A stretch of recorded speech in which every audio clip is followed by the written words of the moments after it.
Otro tópico que no podemos dejar pasar por alto es precisamente el uso de las operaciones transaccionales en la base de datos, que puede sonar un poco enredado, pero te lo explico rápidamente con un ejemplo. Suponte que tenemos una especie de tienda en línea, y ya con eso, con todo lo que esto acarrea, en la cual tenemos elementos como el usuario, el producto, por mencionar solamente un producto y mantenerlo simple, un producto físico, es decir, que se tenga que descontar para hacerlo un poco más complicado, y también tenemos lo que sería una orden que se genera cuando se hace la compra, y por supuesto en alguna parte también tenemos como que una tabla que almacena los pagos. Es decir, para hacer una sola operación de compra en línea, tenemos que tocar al menos esas 4 tablas. Para hacerte otra vez aquí un poquito el simulado. Si vamos a realizar una compra en una tienda en línea, lo primero que va a hacer es, suponiendo que ya el usuario ya agregó el producto al carrito, también ya indicó la opción de pago y se está procesando el pago. En ese estado es que me refiero. Primero tenemos que descontar de la tabla de producto un producto en la parte de inventario. Producto menos 1. Aparte de esto, también tenemos que crear la orden. También tenemos que almacenar el pago. Y seguramente, pago, digo, Dios mío, pago. Y seguramente también te interesa hacer algún cambio en la tabla de usuarios para agregar créditos o qué sé yo.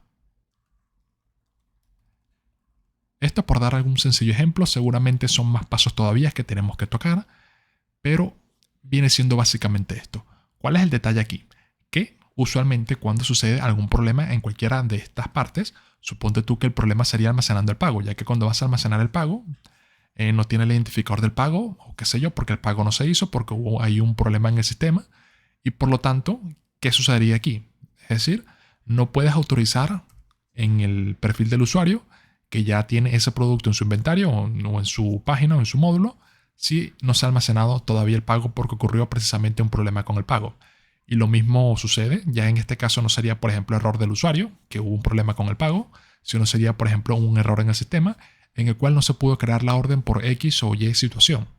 Ya sea porque se agregó una columna adicional, se la removió, qué sé yo, lo hackearon, se cayó la base de datos o lo que sea. Tampoco se pudo hacer esto. O también aquí no se pudo restar uno al inventario o la cantidad determinada por el usuario, porque justamente cuando él compró, otro usuario compró, entonces ya no tenía la cantidad suficiente para poder satisfacer la demanda del usuario. Entonces tampoco se debería poder crear cualquiera de estos. Es decir, lo que quiero que entiendas es que cualquier error o problema que ocurra en cualquiera de los siguientes pasos, en este ejemplo que te estoy comentando, es condición suficiente para cancelar la orden y que no se ejecute nada de esto, porque se requiere una intervención adicional. Entonces, obviamente hacer esto de manera manual, es decir, obviamente cada uno de estos pasos nosotros tuviéramos, y lo tenemos que hacer así, restar de la tabla de productos uno del inventario, luego de esto crear la orden, luego de esto almacenar el pago y luego de esto agregar los créditos al usuario. Cualquiera de estos pasos que falle otra vez, tuviéramos que eliminar el anterior. Entonces suponte que tuviéramos que colocar cada rato condicionales en el cual, mira, no se pudo almacenar el pago porque cualquiera que sea la razón, ahí lo pudiéramos almacenar facilito en un try catch y si da un catch, entonces ahí hacemos algo. Entonces, tenemos que eliminar la última orden que se acaba de crear, que recemos a los dioses de que sea la última en caso de que no quieras por alguna razón almacenar el ID de la orden que se acaba de crear. Y lo mismo con el resto del inventario. Ahora lo tienes que colocar más uno, menos uno, sea lo que sea que te haya pasado el usuario. Como puedes ver, el sistema se hace un lío, ya que precisamente cuando estás revirtiendo los cambios, si vuelve a suceder un error, entonces ya ahí sí se fue el sistema al demonio. Entonces, precisamente para evitar este tipo de situaciones, que como te digo, son muy delicadas y sobre todo suceden en este tipo de sistemas de tienda en línea, aunque esto se puede escalar obviamente a cualquier otro tipo de sistema, pero no se presenta tanto en este tipo de aplicaciones que hemos desarrollado que son tipo Blood.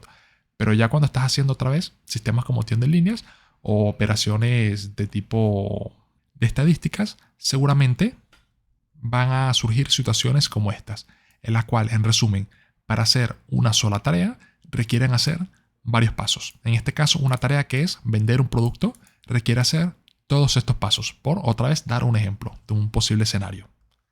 Entonces, es aquí donde entran las operaciones transaccionales, en las cuales nosotros podemos hacer todos esos pasos en un bloque, pero si ocurre algún problema en ese bloque, entonces básicamente revierte todos los cambios. Es decir, como te comentaba antes, si ocurre un problema por acá, entonces no pasa nada, se revierte todos los pasos anteriores de manera automática.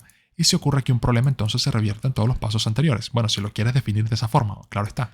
O si ocurre aquí, revierte este paso y así. Entonces, para eso se emplea el siguiente esquema. Es muy sencillo de entender.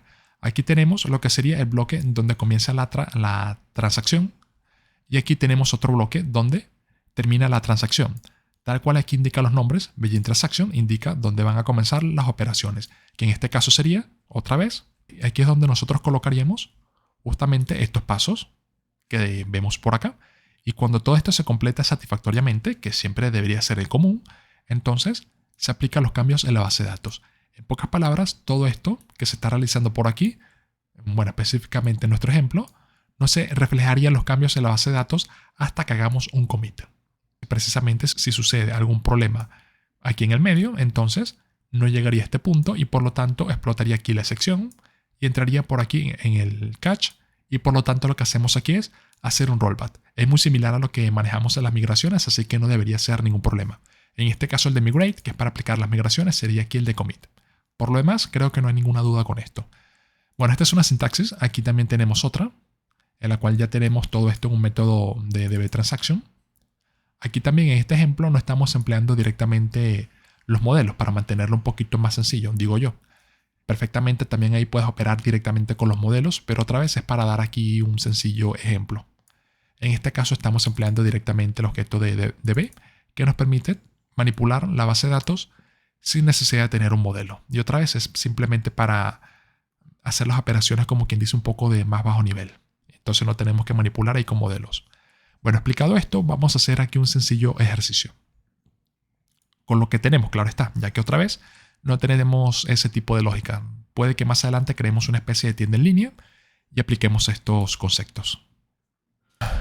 Entonces, ya yo aquí estoy partiendo de un código existente, tal cual puedes ver. Estamos aquí reutilizando la ruta de get. Aquí yo coloqué, bueno, precisamente el código que veíamos antes. Aquí te dejo un lapso para que le des una pausa a la clase y lo escribas tú. Simplemente es el try, el catch.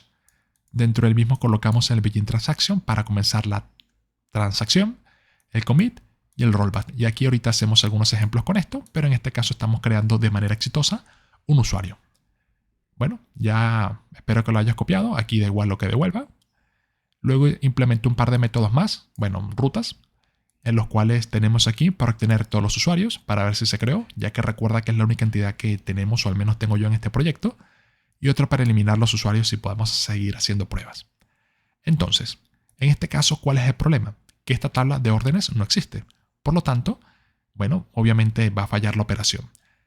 Pero fíjate que esto sí está funcionando correctamente. Entonces, para fastidiar un poquito la vida, vamos a hacer lo siguiente.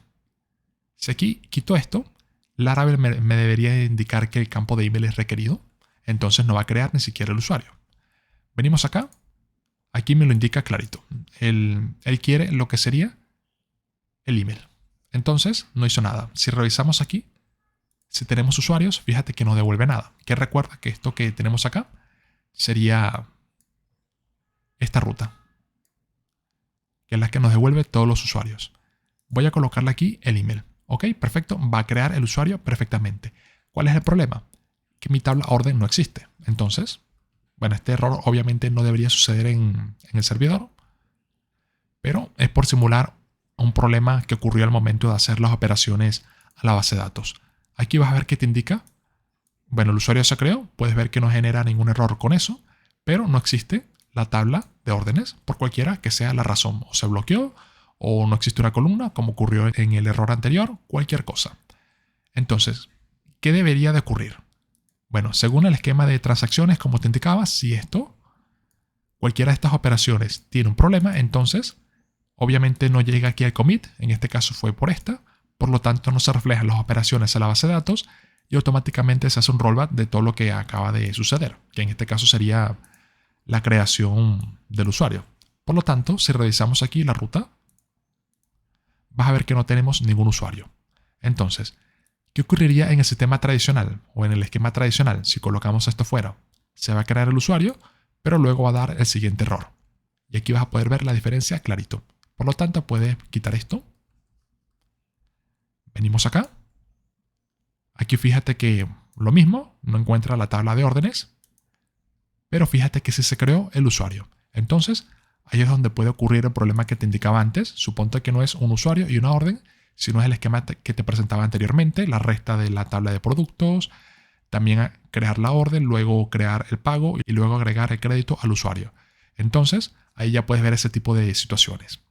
Entonces, suponiendo que, no sé, esto exista o simplemente lo voy a eliminar, vas a ver que aquí también se crea el usuario satisfactoriamente. Entonces, aquí voy a eliminar el usuario. Aquí puedes ver que ya no tengo nada. Por cierto, que el query aquí, por cuestiones de seguridad, no puedo colocar aquí directamente el delete porque no lo toma. Aquí te lo estoy indicando. No puede ser llamado de manera estática. Entonces le coloco aquí una condición que siempre va a ser verdadera, que en este caso que es el ID que sea mayor o igual a 1, que serían todos, y los elimine. Entonces, bueno, era eso rapidito para explicarte. Y aquí no guardé. Perfecto, perfecto. Aquí no tenemos nada. Entonces, en este escenario, que todo está ok, voy a colocar aquí un email diferente. Sí debería de funcionar perfectamente. Entonces, vengo acá. Fíjate que no tenemos ningún error y se crearon los dos usuarios. Entonces es eso.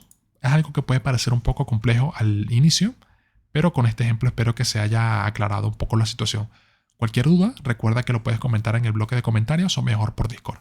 Pero en resumen, viene siendo un bloque que nosotros definimos para realizar operaciones que son complejas, es decir, para poder resolver una tarea, que en este ejemplo era crear un producto, o mejor dicho, la compra de un producto, que requiere hacer varias operaciones y cualquiera de ellas que falle, entonces tenemos que, como quien dice coloquialmente, tumbar toda la operación, todas las operaciones que se realizaron anteriormente. Y para este tipo de casos podemos emplear este tipo de bloques.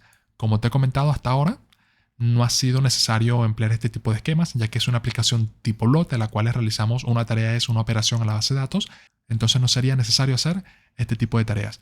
Pero hay muchas operaciones en las cuales requieren, por ejemplo, la de la tienda en línea.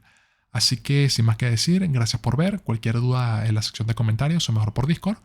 Y vamos a la siguiente clase.